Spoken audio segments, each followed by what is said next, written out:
चङो हाणे हल मुंहिंजे घर त तोखे मां पंहिंजे हथनि सां ठाहे चाहे पियारियां। तुंहिंजो भला मूंखे चाची शहज़ादी खां कुटण जो इरादो आहे छा? अम्मा कोन थी तुंहिंजो साह कढे, तूं अच।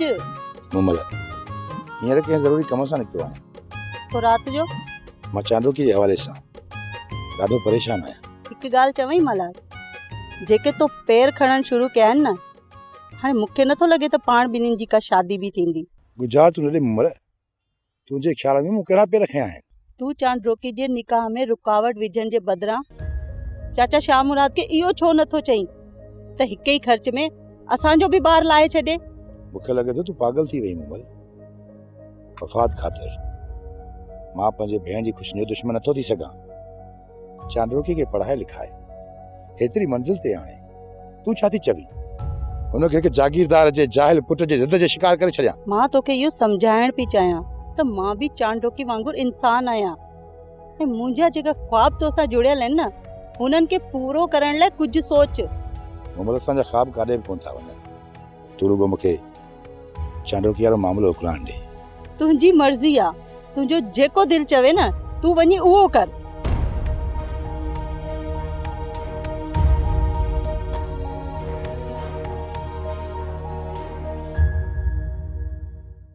शाह मुराद खान, आऊं चाहियां थो त गॾो गॾु तूं मल्हार जो निकाह करे वठो, जी वीचारो धणी बख़्श आजो थिए ऐं वञी हज जी सआदत हासिल करे अचे। छा ख़्याल आहे तो? हाकिम साईं, आदम जे दम ते कहिड़ो ॾिसां? असां पंहिंजी हयाती में न्याणी जी ख़ुशी ॾिसण था चाहियूं। ॿुधी पियो न शाह मुराद, पर तुंहिंजी ख़ामोशी मुंहिंजी सम्झ खां ॿाहिरि आहे। सरकार, मूं ईअं कयो त मुंहिंजी छोकिरी पंहिंजो पाण मारे छॾींदी। छा मतिलबु आहे तुंहिंजो? तूं हुनजी धमकी में अची वियो आहीं छा? चांडोकी मुंहिंजे लाद कोड सां पालियल आहे साईं। न्याणी जे करे मां मजबूर आहियां। शाह मुराद खान, तो मुंहिंजे सफ़र जो तमामु घणो इम्तिहान वरितो आहे। हाणे न बस खान बहादुर, बस। आऊं तुंहिंजी का बि ॻाल्हि न ॿुधंदुसि। तुंहिंजी धीउ पाण खे मारे छॾींदी? तोखे सिर्फ़ इहो उल्को आहे न? मुंहिंजी हिकिड़ी ॻाल्हि कन खोले ॿुधी छॾ शाह।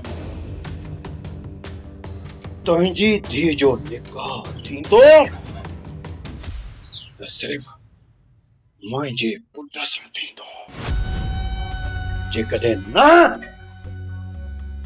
त पोइ इहा छोरी तोखे ॻोल्हे बि कान ईंदी। छा सम्झई? खान बहादुर साईं, तव्हां मुंहिंजे अदब खे कमज़ोरी न सम्झो। मूं बंदूक ज़रूर उछलाई आहे, पर वापसि हथ में खणण जो कसम नाहे खयो।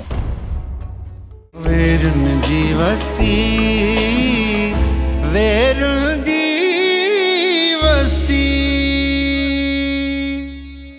सब्सक्राइब कयो असांजो official YouTube channel Singh TV HD drama ऐं वधीक अपडेट लाइ बेल आइकन खे क्लिक करियो।